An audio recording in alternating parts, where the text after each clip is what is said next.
Hello and welcome to the Renovation and Outdoor Living Show this Tuesday afternoon. I was just looking at that picture while I was waiting for us to come up live into the broadcast thinking, oh, for short hair. But I guess I won't be alone in that thought. Really good to see you all this afternoon. Now, just to recap, this is, by the way, our 5th episode and our audience is growing, which is the idea. We've got a couple of cool prizes to give away today, plus, of course, a couple of guests to talk to. I just want to talk about last time because we spoke about... we were talking with Mastercraft Kitchens with their chief designer, and also with Outdoor, who got this incredible product for a basic to be able to build your deck on, aluminium sort of prefab, incredible thing. So obviously, a lot of people can't wait to. This is the time to plan. People are planning the new outdoor living or the new kitchen right now. So great to see your enthusiasm with all of that. Now, if you are watching on Friday, that was Shane Harris from Outdoor who was talking about their innovative solutions, but also Kristen Reed from Mastercraft. Well, she's a designer who works with Mastercraft Kitchens. As part of that conversation, we talked about the kitchen triangle. I brought it up at the beginning because I remember as a kid being told that the kitchen triangle was all that really mattered when it came to kitchen design. God knows why I was having that conversation as a kid. Anyway, apparently it's an outdated concept, we learned, because it was based on the days when you had just one person working in the kitchen. And the idea of the triangle is it gives you easy access to the 3 most important elements of the kitchen. We asked you to tell us what those 3 elements were, and we'd then pick the names out of the hat, and you could win a $50 Mitre 10 voucher. There's the question. What were the 3 main features of the kitchen triangle? Well, they are the cookie jar, the microwave, no, they're not, the fridge, the sink, and the stove. Traditionally, that's what but of course, as we discovered with Kristen, that sort of change. It still applies a wee bit, but nowadays you'll often see the fridge a long way away where the whole family can get it, etc. Anyway, congratulations to our winner, who is Natalie Dillon. Thank you very much for entering that. You are one of several who gave us the right answer. So sink, fridge and stove was the correct answer. You get a $50 Mitre 10 voucher. If you can just contact us here on Facebook, that would be great, and we can get the prize out to you.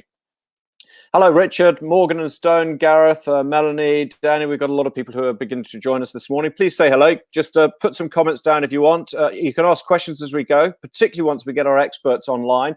We may as well take the opportunity to talk to people who know what they're doing. Tell us any stories, how you're coping, what's going on in your life, how much you're looking forward to getting a haircut like me. Anything you like. This is all part of trying to build a bit of community here for the Renovation and Outdoor Living Show. Now, and by the way, if we don't have the opportunity to answer questions while we're online, then we're throwing these straight to the experts who then can provide us with the questions, with the answers later on. So why don't you even share this? Start a watch party. Do one of those cool things which people do with Facebook. Hello, Robert. Nice to see you. Now, let's start with Kim Reike, who we did meet a couple of weeks ago. She's a renovation specialist who runs Refresh Monaco, Eastern Bays, and Franklin. And the reason why, and Wayne's just said hi from Refresh Monaco too, the shearing shed should be opening soon. I don't know what that means, Chris, but we'll find out. It's the name of a pub. Not allowed yet. Anyway, Kim's going to join us because Kim, well, Refresh Renovations. Hi, Kim. Nice to see you there. Refresh Renovations asked 400 people what their biggest renovation fears were. Okay, and I want you in a moment to alleviate each of these fears and present solutions to us. Okay, so first of all, we'll have a look at the result of this survey. 400 people, what your biggest, here you go.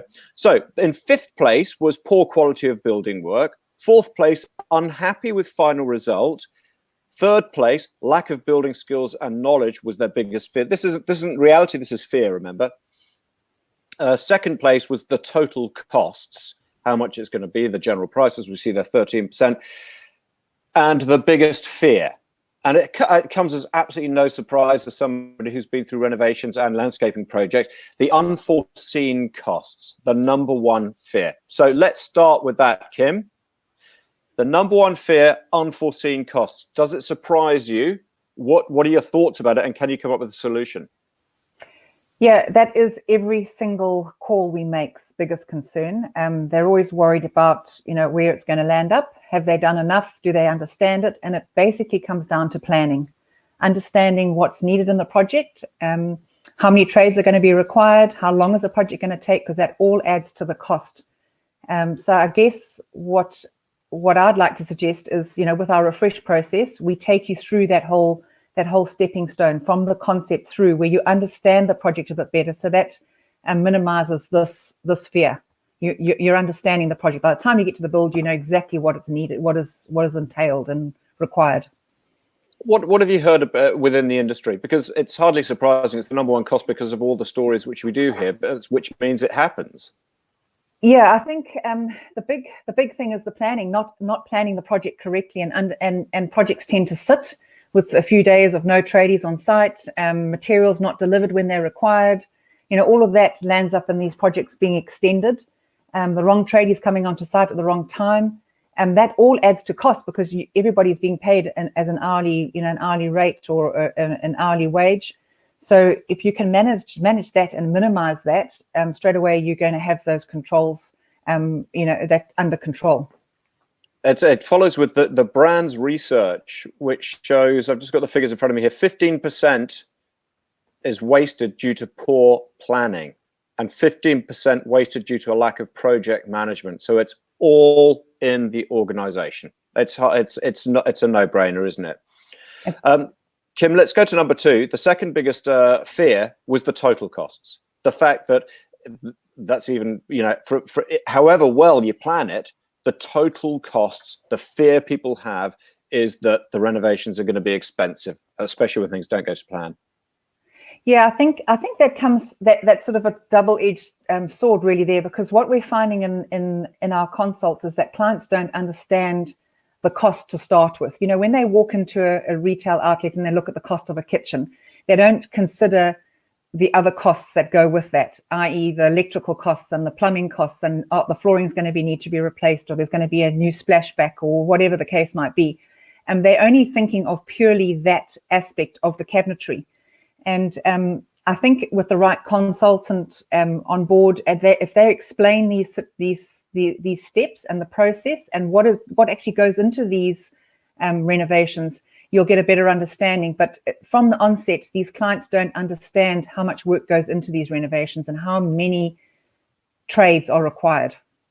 Kim, tell me, so do you often put a quote in and people will say, wow, this is a lot more than other quotes? And that's when you have to explain, yeah, but here's the reality, because we're trying to save that 15% wasted due to lack of project management and the 15% wasted due to poor planning, etc.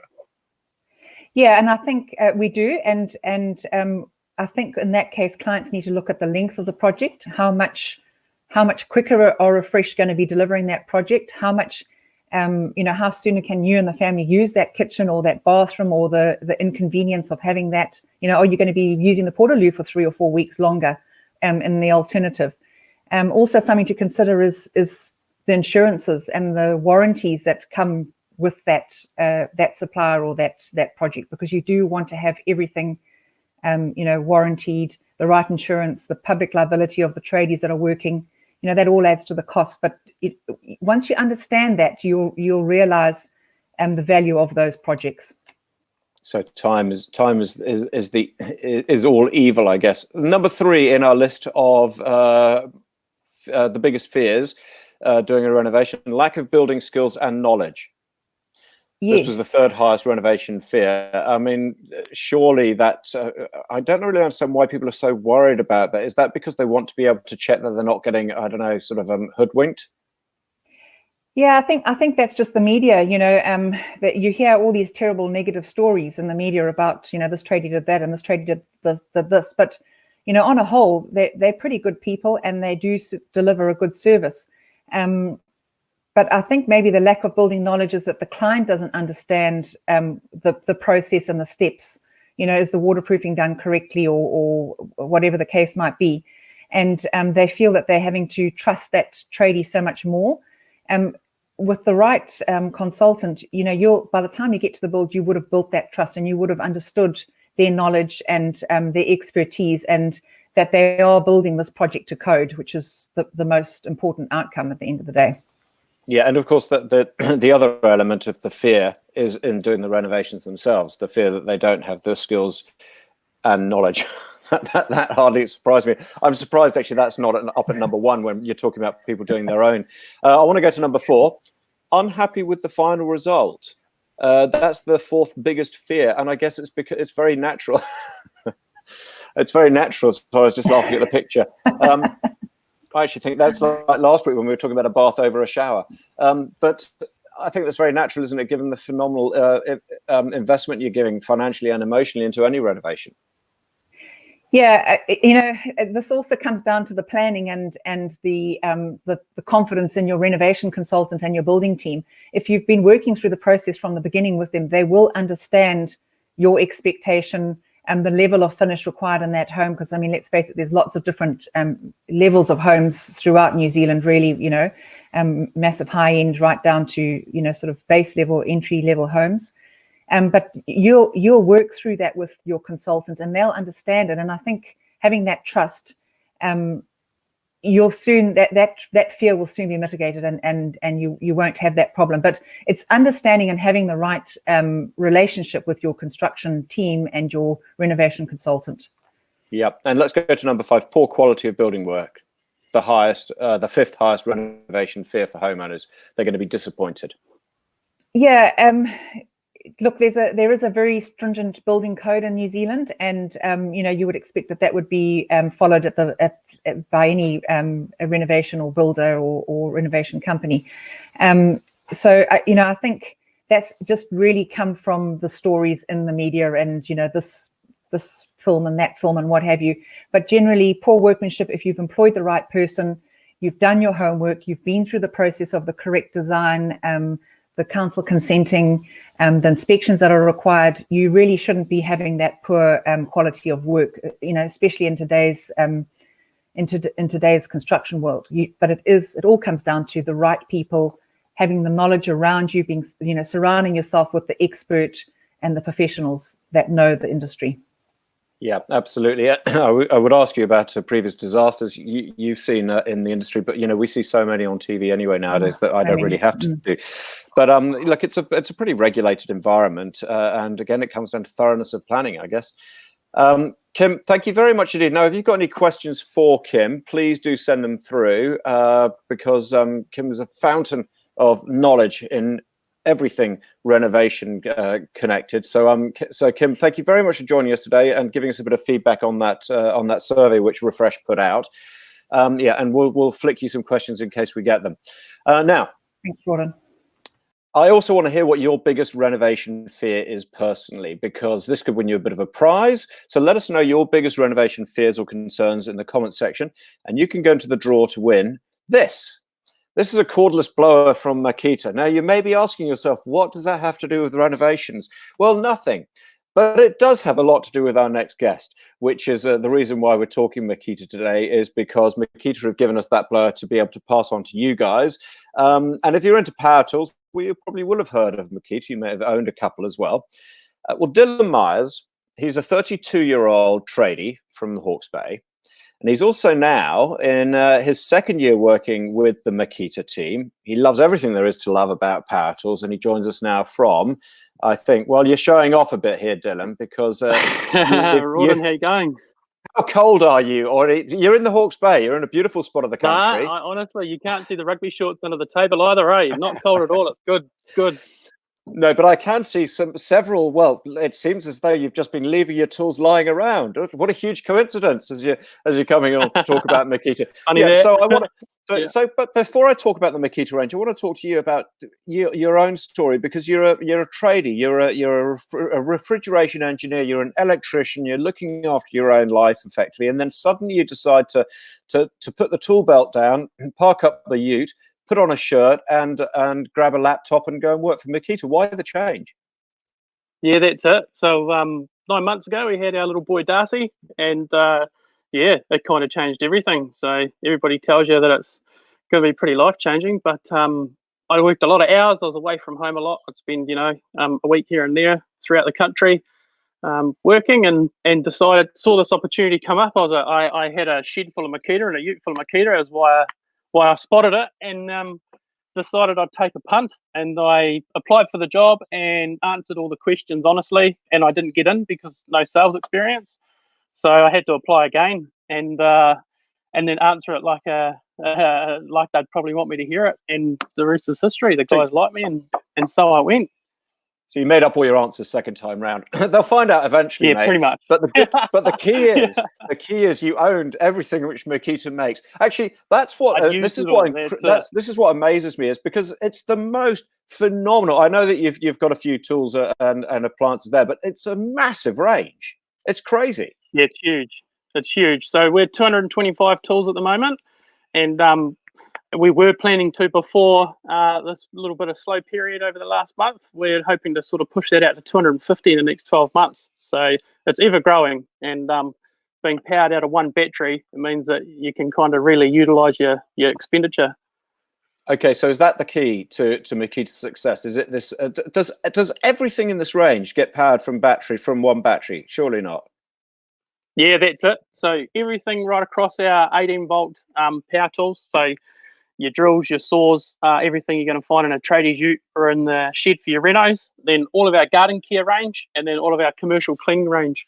And we've now got coming it's sort of like a site lighting, so emergency services lighting and hunting lights and stuff like that. So all built around that one battery platform. So.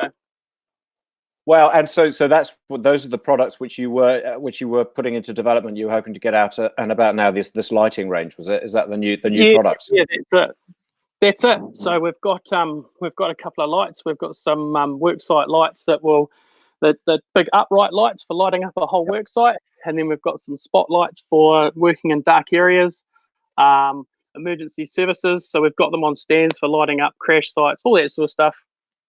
So I get the convenience of the battery, but there must be so much more to it than there must be so many other advantages to it, apart from just the mess and the ease of being able to grab something and walk down to the bottom of the garden. Yeah, so a huge thing at the moment in New Zealand is obviously how we're constantly ever developing our health and safety standards, and a big one's test tagging. So if the guys don't have something tested and tagged on site, they can't use it. So they get caught with an extension lead that can't be tagged or is damaged. You're instantly into downtime and extra expenditure. Cordless gives us the ability to have all of our corded charges in one spot, but then we're just sending the guys out to work with cordless tools everywhere. So we get the extra benefits there, removing hazards constantly, stuff like that. And also environmentally, I guess it's got to be good for you because you're not burning through petrol. Yeah, that's it. So we do away, especially in the garden range. So we do away with the petrol motor. So no having to deal with your spark plugs, no more fuel being burnt, no more air filters. You can rack up quite a bit of cost over the year, especially if you're using something fencing like a post hole borer or chainsaw, especially for cutting your posts, just in maintenance of that fuel engine. So, we run battery because the same battery goes through a chainsaw and then through your drill, all that sort of stuff. You end up not having to sort of hold on to so many batteries inside the shed. If you think you got a tire inflator that's rechargeable, and you might have a hunting light that's rechargeable, and then you're going to have a line trimmer that you bought that's rechargeable, and then you got the battery drill kit that you inherited from dad that's rechargeable, and all of a sudden you've got this whole lot of batteries at home that eventually need to be disposed of somewhere. Whereas if we can reduce that down to just holding on to 2 or 4 batteries, but still have that big range of tools, we're a lot more sustainable. And yeah. Here's the skeptic in me, because I've got a couple of tools with the batteries. Now, I've varied from, and you need to tell me what the answer here is. Do you keep Makita. One battery? Do you keep it? Yeah, Makita's the answer. But do you keep one of the batteries always on charge, or does that kill the battery over lifetime? Or are you better to simply take it out, charge it up for the project, and then put it back? This is for people like me who don't use it every day. Yeah, so we've got the benefit now of a lithium-ion battery. So old battery technology was definitely like that, and with the new stuff, lithium-ion, you can charge from half to full, and you can charge from empty to full, and you're not going to. It doesn't have memory in the cells anymore, so we don't have that where you used to. If you keep charging from halfway, then it would think that was empty. And same with, there's a lot of protection in the stuff now. So there's actually a little chipboard in here, so it knows that it's in what tool. It knows if the tool's being overworked, and it'll cut the power. So, for instance, if you're using a chainsaw and you're doing something that the chainsaw that you shouldn't do with a chainsaw, it'll protect you by cutting the power to the machine by working out really rapidly I shouldn't be doing this, and the chain's just stopped and the current's high, so I'll cut out, and that'll give you a warning to say, don't keep doing that, you're going to drop that branch on you or something like that, you know. I know why you joined Makita, because you got such a massive hedge, you had to find a way to get a cheap cutter, and that was the but anyway, hey, so Dylan, look, you're a keen tradie, okay? So we're going to wrap up shortly, but I've got a few quick fire questions for you. You're a keen tradie. You're always doing stuff. I presume you're always doing stuff around the house. What sort of are you always doing a project? What sort of projects do you work on? Yeah, so we call it Maddie's never-ending list, and so we've Maddie's your partner, is she? Maddie's my partner. Yeah, we've had 4 weeks at home, and I haven't got to the bottom of it. So, we bought She must have loved it when they extended the lockdown. Yeah. No, I'll have bosses watching this. I've worked every day, Rawdon, Monday to Friday. I promise you. So, we've got an old 100-year-old villa. So yeah, it's had a lot of loving to go into it. Okay, what's your favourite product and why? I'd have to say it's this outdoor power stuff. So, we coming to Makita, being a Makita user, I had a lot of our power tool range and used it daily. And when I got my hands on, I went up to Auckland and went through with our training guys and went through the outdoor stuff: line trimmers, lawn mowers, hedge trimmers, chainsaws, the lot. I fell in love with it. So the number one thing that this stuff does that really impressed me, and the reason that I can sell it as a solution to someone, is that it just does what it says it'll do. The chainsaw is equivalent to a 32cc chainsaw. It feels like a chainsaw. It looks like a chainsaw. The lawnmower, I've never come out and mown the lawns, and there's a bit to mow, and I've never come up against a damp bit of grass or something like that, but it just hasn't been able to do it. So once I realised the potential of just how good the stuff was, I fell in love with it. Yeah, you cheated. I asked you for one product, and you've given me half the range there, which is good. Actually, it's a good thing you didn't. Oh, there we go. Arishma must work for your marketing department. He's just put a message up saying, "East or West, Makita is the best. Go, Dylan." Thank you for that. Oh, there we go. Sorry, Arishma. Hey, right. Next question. What product did you wish you had which you don't have? Oh, I tell you what, I had always wished that the blower that you're giving away is one of the ones that I'd wished I had, because sweeping up the site, honestly, and it's one of the biggest sellers with the tradies too, because the clean site's a sweet site. So they're primo for that. I haven't swept the shed out since I started, because I just can blow it out the door and worry about it later. It's good. All right, mate. Well, that's awesome. Hey, Dylan, I'll let you go there, because you need to carry on watching, though, because you may be able to win the very blower which you aspire to one day owning, because we're going to give away another of your blowers now. So really good to see you. Best of luck with the job, with the young whānau, and with keeping the property nice and neat with your Makita range. That's Dylan Myers there from Makita. So I mentioned to Dylan just now that we were going to give away another of his blowers, and this is what we'll do before we finish up. So if you sign up for a landscaping design, then you'll go into the draw to win one of the cordless blowers which Dylan wants. Okay, it's $400 worth, I think they are. No, $500 worth. I think $499, maybe $500 worth. Anyway, very, very useful, particularly at this time of year, being autumn.